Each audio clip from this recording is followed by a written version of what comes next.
So, Orlando Brown, the $1 million chicken man, and his brother want to sue LA Try Guy. My homeboy, you know, he from Little Rock. Out there in Cali now doing all these food reviews, doing real good. Got his mama channel. He doing real good. So he flew out to Arizona, I think, to try this chicken.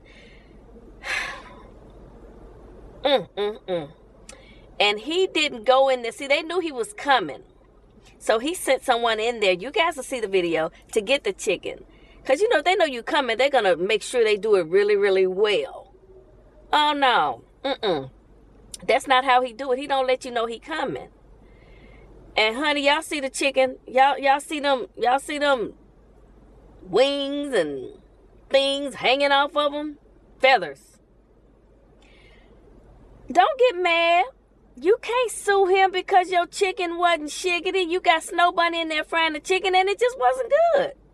I'm sorry. He's not the only one to say it. You guys will see. Y'all know DDG, his brother Dub? He also went there and had that chicken. He said it was the worst chicken he ever had in his entire life. So LA Try Guy, if you see this video, your homegirl right here in Little Rock, you make sure your attorney sees Dub's review. The macaroni saga, the chicken tastes like wood. Okay, I'm sorry. It just wasn't no good. All right? It is what it is. I fry chicken better than that. I know I fry chicken better than that. I got folks that'll testify to my chicken frying skills. Anyway, y'all check this out, honey. They want to sue the man for defamation. He is a food reviewer. He gave his honest opinion. He did say something nice. Okay, he did say something nice, but he can't lie. Look at the damn feathers on the chicken. You got to clean that chicken. And you got to not fry it in no dirty grease, and you can't fry it in fish grease. That's fried chicken recipe 101. All right, thank you guys for watching. Make sure you like this video, subscribe, and share it out. My. Orlando Brown's $1 million chicken ain't worth shiggity.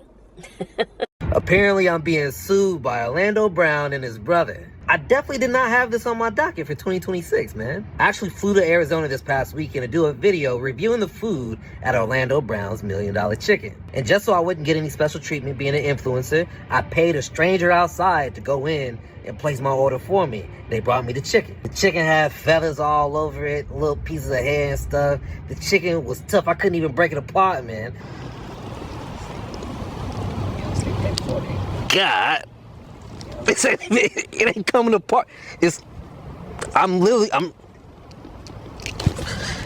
couldn't even break the chicken apart. It was so tough. The batter was all spotty. Some parts had batter on it, some parts didn't. Some pieces tasted like the oil was fresh. Some pieces tasted like the oil was too hot and burnt. I did say a good thing about it, though. I said that I did like the flavor of the batter. If they could figure out a way to just make it stick on there, it would be cool. And not only that, I did the review outside anonymously, but I went inside after that and told him on camera what I thought of the chicken to his face, because everybody deserves that respect. I just touched back down to LA and I'm looking at my phone and I see missed calls and messages from Orlando Brown's $1 million chicken. It's a lawsuit for defamation. False or misleading accusations. Talking about, number one, me saying the chicken was uncooked. I didn't say that. The people in the comments said that. Number two, claiming that they cooked the fish and the chicken in the same grease. I didn't say that.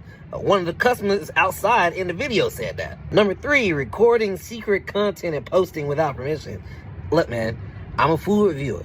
I gotta be treated the same as everybody else, so I had somebody else order it for me. You can't give me a stellar plate, then give the community dog shit. And number four, using Orlando Brown's name to promote content. Man, the name of the restaurant is Orlando Brown's Fried Chicken. So what? I'm not supposed to say the name of the restaurant? Yeah, they definitely tripping on this, man. Y'all tripping.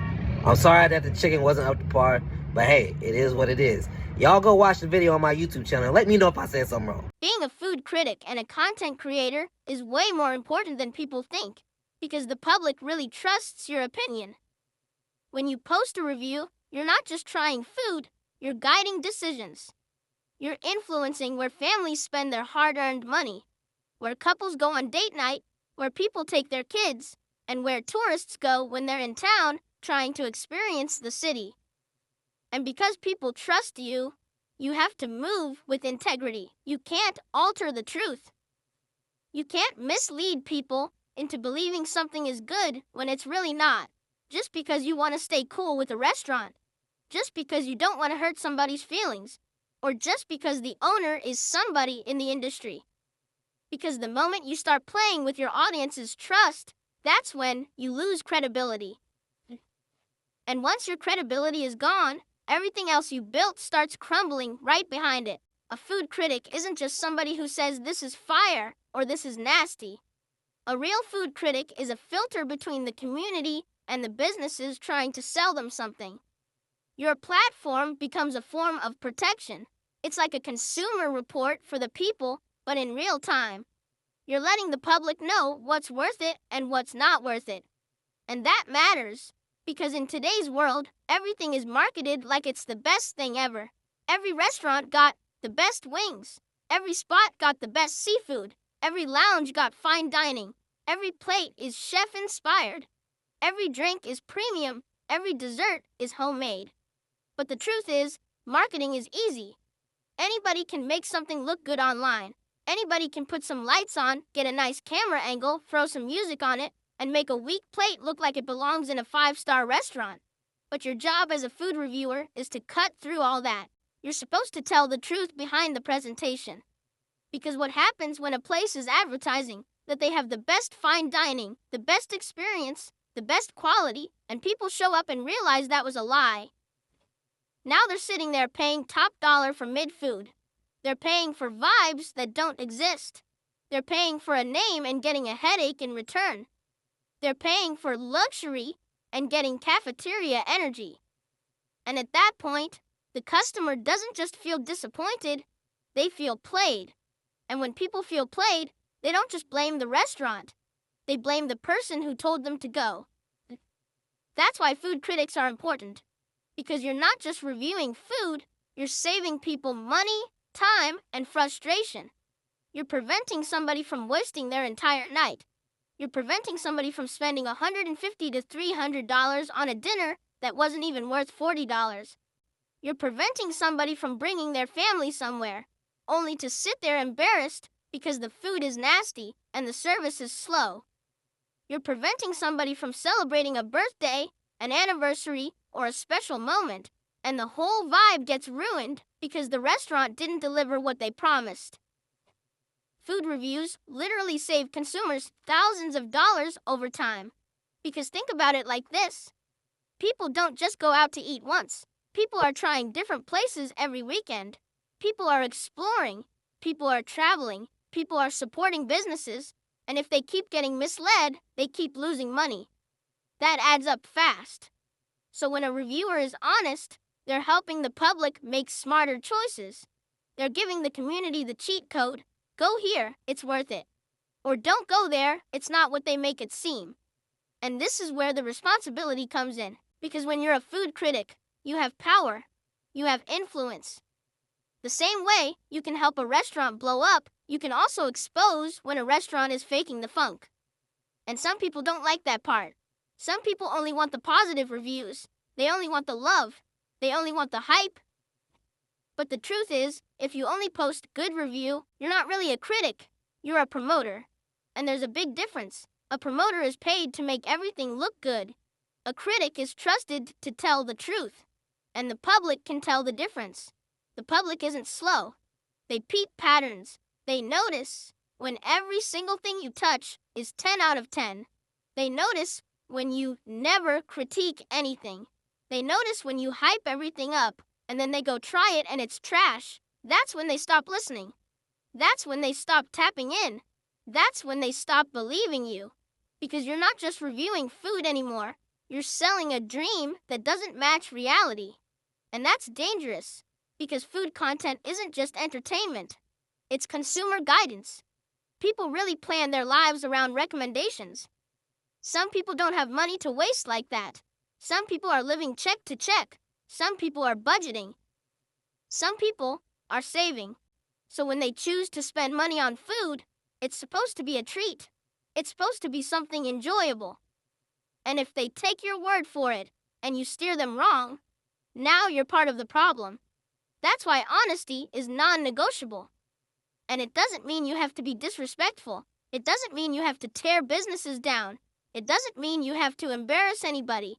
But it does mean you have to be real. You have to be accurate. You have to be transparent. If the food is mid, say it's mid. If the service was slow, say it was slow. If the prices don't match the quality, say that. If the portion sizes are tiny, say that.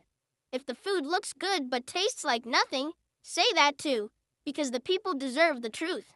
And let's be clear, food critics also help restaurants. A lot of people don't want to admit that, but it's true. Honest feedback forces businesses to tighten up. It forces them to improve. It forces them to stop relying on hype and start focusing on quality, because you can only hide behind marketing for so long. Eventually, the truth catches up. And when the truth catches up, either you fix it or you fall off. So a real critic is like quality control for the community. Now let's talk about this other part, because this is where people get it twisted. Just because somebody is famous, just because somebody is an actor, just because somebody is a TV reality star, that does not mean they get special treatment. That does not mean their food gets a pass. That does not mean we're supposed to lie to protect their feelings. And that definitely doesn't mean we're supposed to mislead the public just because they have a name. So when it comes to E.N. Brown, it's simple. If the food is nasty, then it's nasty. Fame doesn't season food. Clout doesn't cook food. Being on TV doesn't make the plate taste better. And the public shouldn't have to suffer just because someone has a spotlight. Because at the end of the day, a customer walking into that restaurant doesn't care about celebrity status when they're spending their money. They care about flavor. They care about quality. They care about cleanliness. They care about service. They care about consistency. They care about getting what they paid for. And if they don't get that, they're not going to say, oh, it's okay because he's an actor. No. They're going to say, man, this place is trash. I just wasted my money. And who do you think they're going to come back and blame? The reviewers. They're going to go right back to the food content creators who hyped it up. They're going to go right back to the people who made it seem like it was top tier. And they're going to say, why would you send us there? That's why you can't play with your audience, because your audience is the reason you have a platform in the first place. People follow food critics because they want the real. They want the honest version. They want the behind-the-scenes truth that the restaurant's Instagram page isn't going to show them. The restaurant isn't going to post the burnt chicken. They're not going to post the cold fries. They're not going to post the watery jar. The restaurant isn't going to post the burnt chicken. They're not going to post the cold fries. They're not going to post the watery drinks. They're not going to post the rude waiter. They're not going to post the long wait times. They're not going to post the dirty tables. They're not going to post the undercooked seafood. They're not going to post the oversalted pasta. They're going to post the best looking plate, the best angle, the best lighting, the best day, the best moment. But you're supposed to tell the whole story. And that's why food critics are valuable to the public, because they keep it balanced, they keep it fair, they keep it honest. They give people the real experience, not the highlight reel.